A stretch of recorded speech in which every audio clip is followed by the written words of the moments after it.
1970 keessatti qubee afaan Oromoo Hayilee Fidaaf Marashaffaan uumuun Hayilamaariyaam Gammadaatii fi Mahmud Mazammirfaan odaa kana akka simpoolif godhuun maqaa Oromiyaa jedhu kana fiduun adda bilisummaa Oromoo ijaaramuun kun 1970s kan goone kun this was reconstruction. Phase 3 institutionalization kan jennuun Oromiyaan dhaabatuun afaan Oromoo afaan hojii ta'uun biirokraasiin kun uumamuun kun maal uume generation qubee generation jennu kana uume jechuudha. Cumulativeidha. Uummata kana dammaqsineet jaarreet institutionalize gooneeti dhaloonni kana hunda dhaalaa dhufe qabsoo qeerroo gaggeessee jechuudha. You could not have qeerroo without Machaatu Lama, without Afran Qallo, without Bale movement, without Protestant movement. These are very important. Qeerrooni osoo abaawoon jiraachuu baate Oromiyaan hin ijaaramu. Osoo Oromiyaan ijaaramuu baatte, osoo afaan Oromoo afaan hojii ta'uu baate, dhaloonni qubee jedhamu hin ijaaramu. Dhaloonni qubee kun osoo ijaaramuu baate, sochiin qeerroo hin jiraatu. Sochii qeerrootti fayyadamneet warra baankiif taankii harkaa qabu harkaa buufne aangoo dhuunfanne jechuudha. This is cumulative. It is a journey, yeah? Journey. Tokkorraan tokko dabalaa deemna. Setback hin jira, you know. You take 3 steps. Sometimes you take 1 step back, 2 step back. Ultimately, bakka irraa kaatee deebuu dhabuudha jechuudha.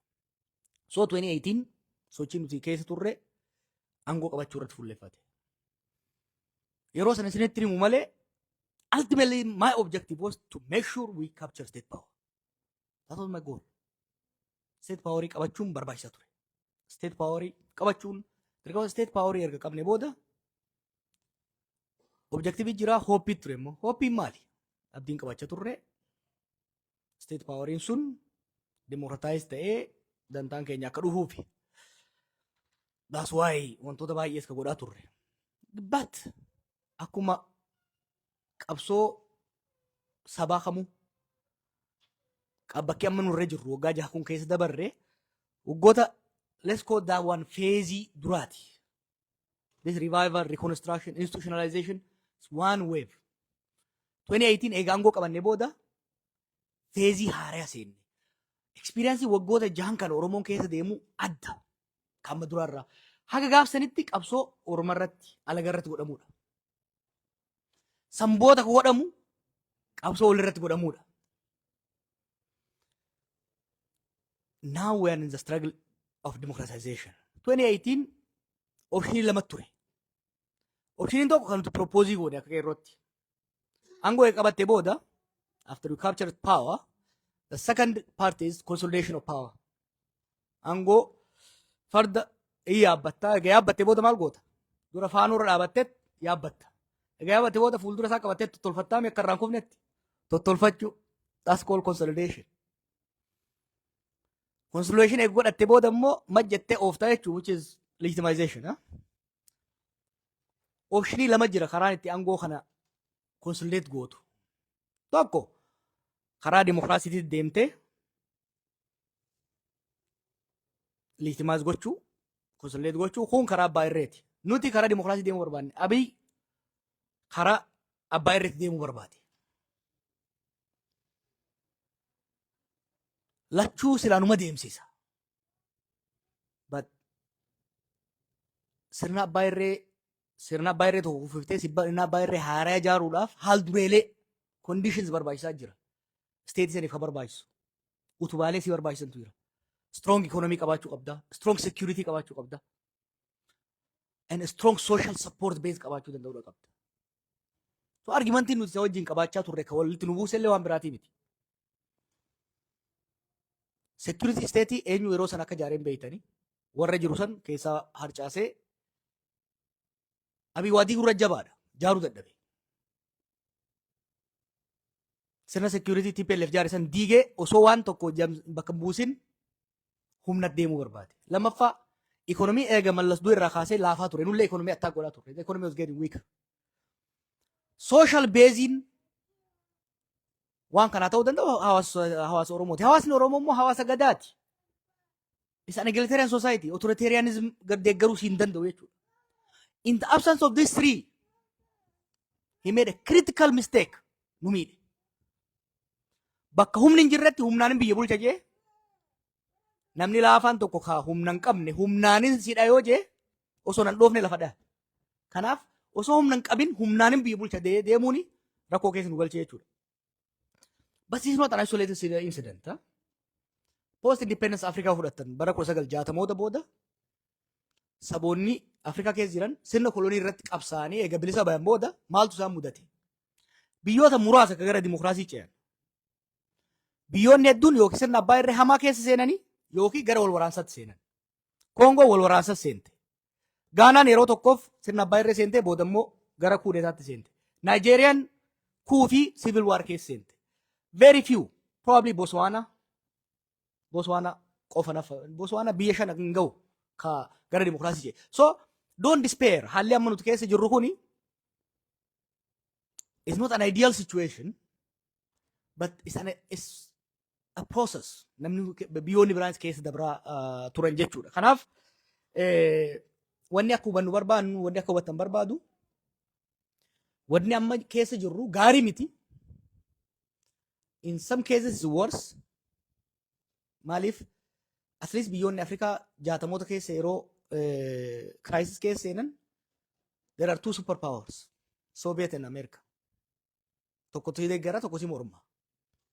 Amma akkasii miti multipolar keessa jira. Keessattuu this mid power warri jennuun kuni warri akka Emirates, Qatar, Turkey, Saudi masilii guddaa qaban.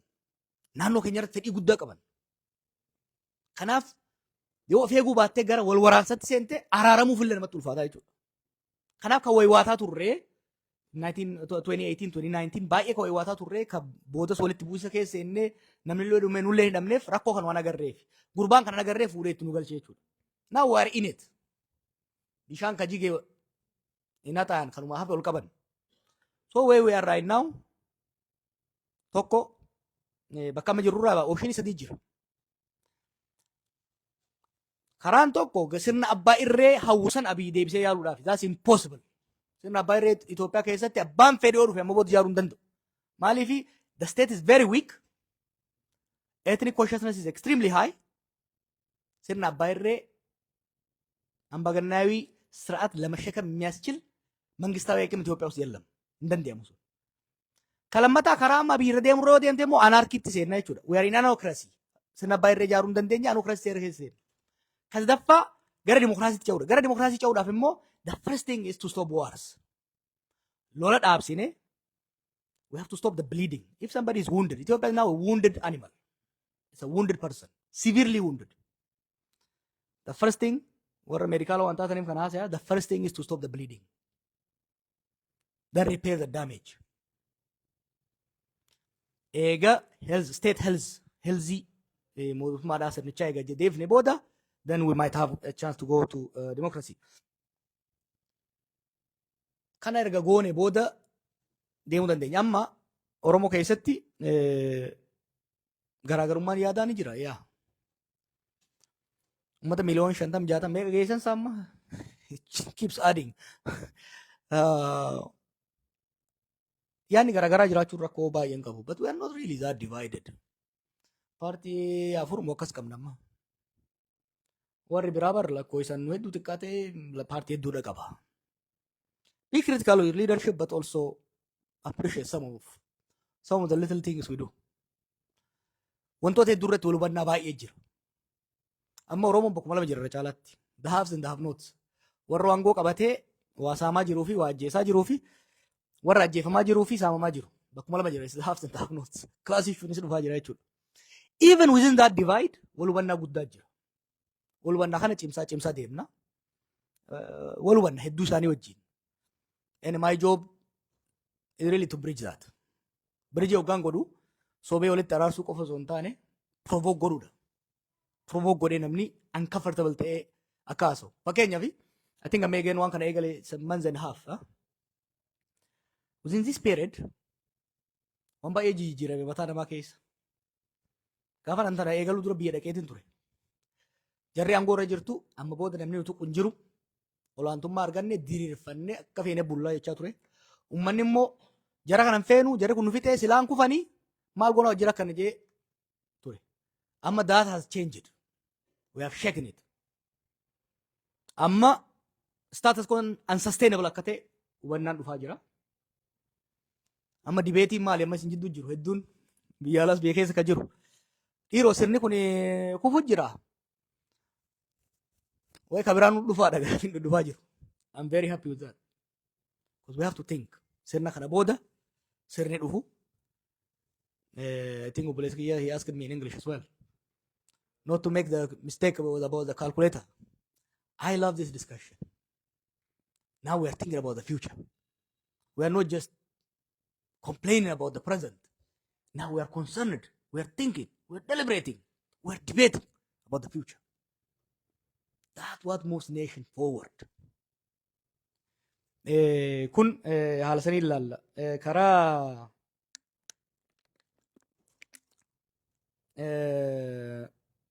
marii kana keessatti haala amma jirruun tokko hin taanu tokko ka jiru sana hin ta'e wal hubachuudha barbaachisa. I don't want you to buy into my ideas. I'm not a preacher and sheekha miti. An qeesii miti.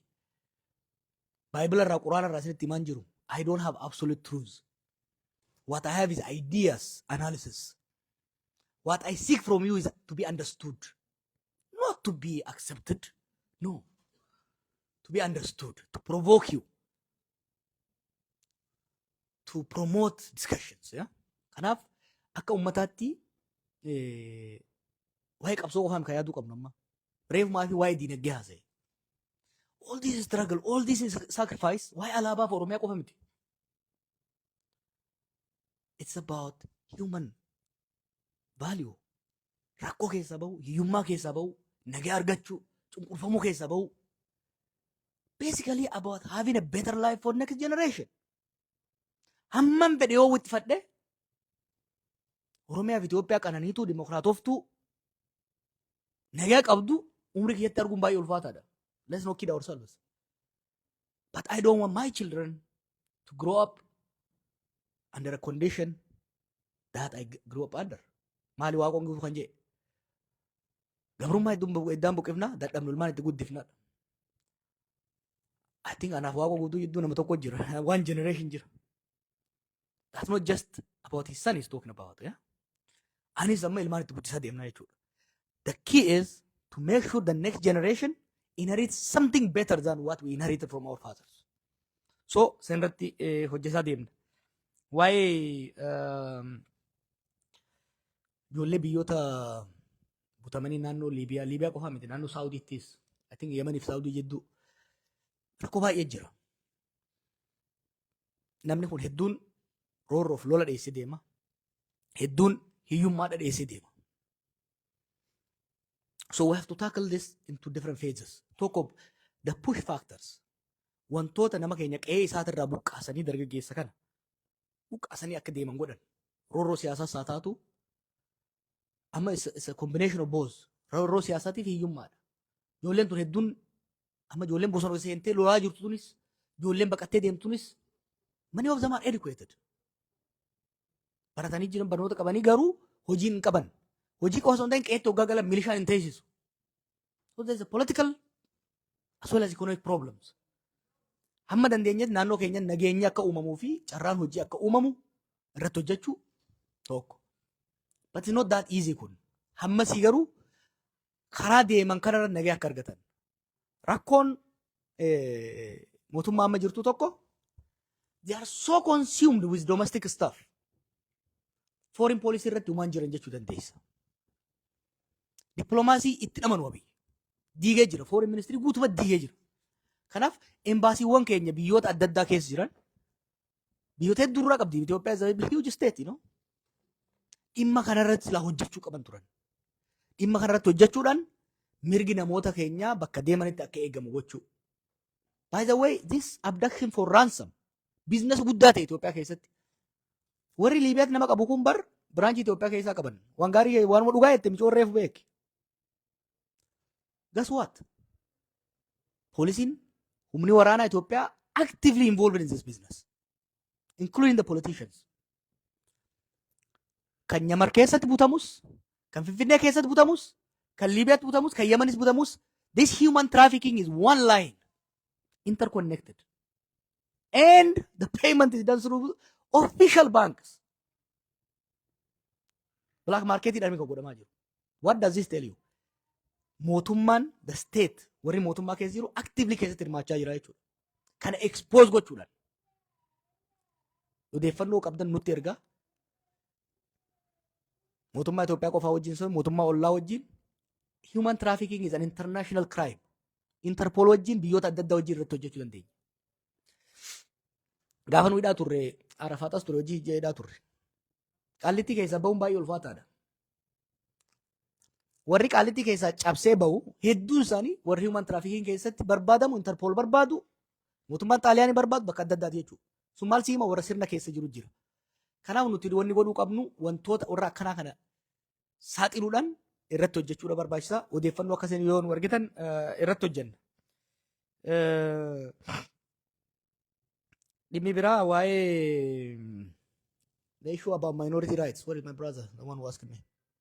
He left? Oh, you're there. I want to divert the question a little bit.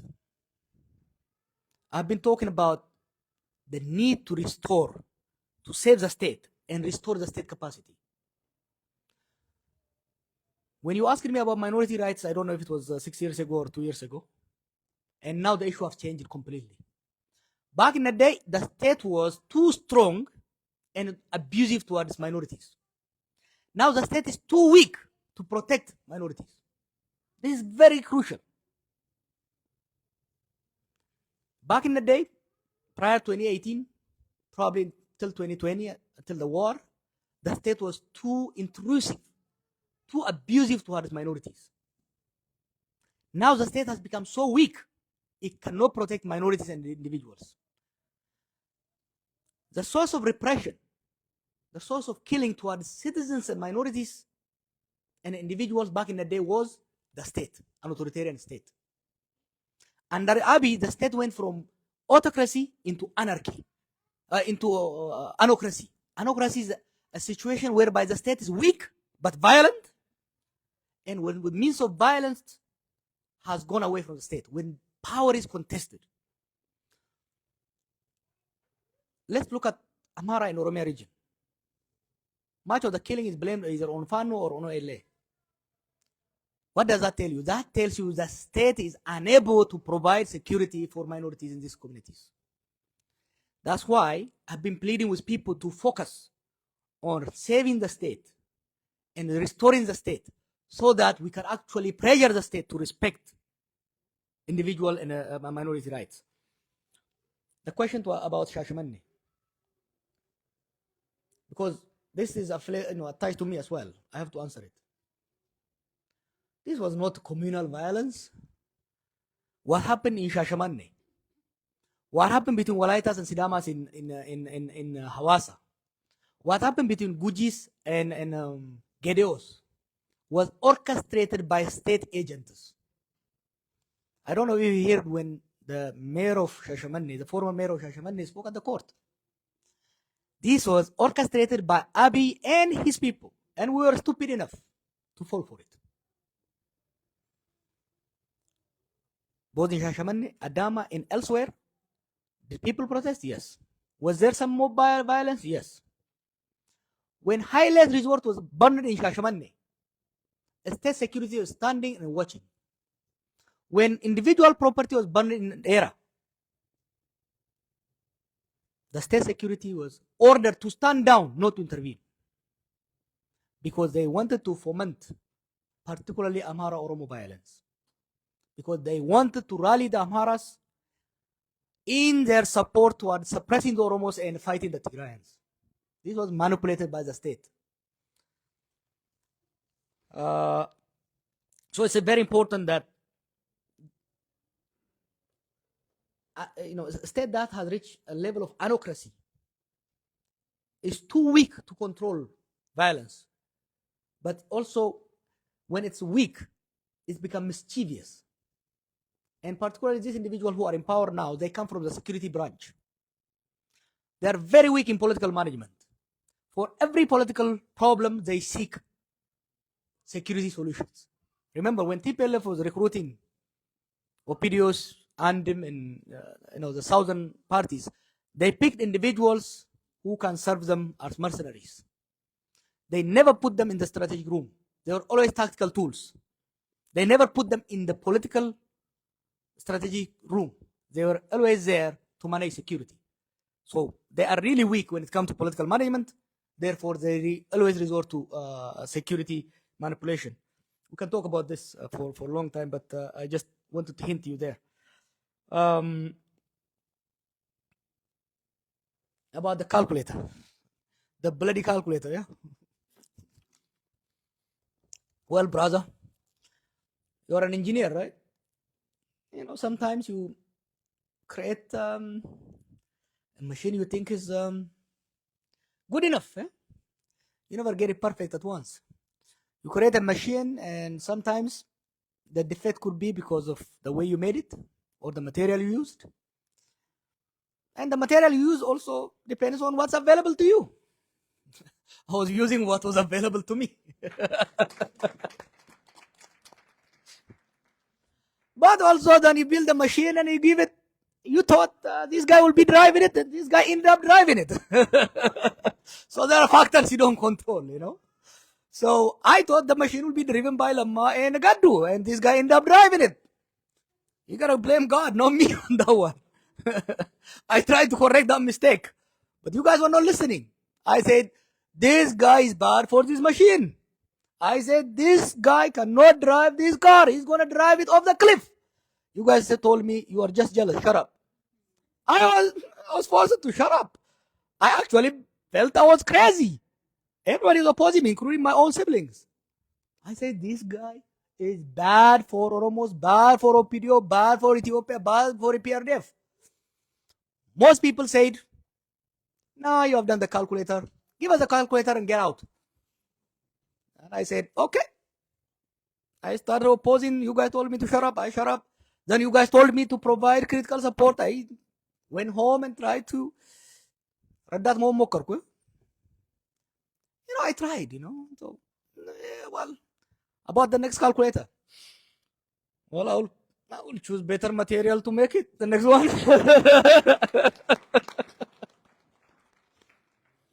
And you have to help me. You have to ask these kind of questions so I can improvise and improve it. And you have to pray because at the end of the day, we make the machine and for the sunny days, and then God brings the rain. So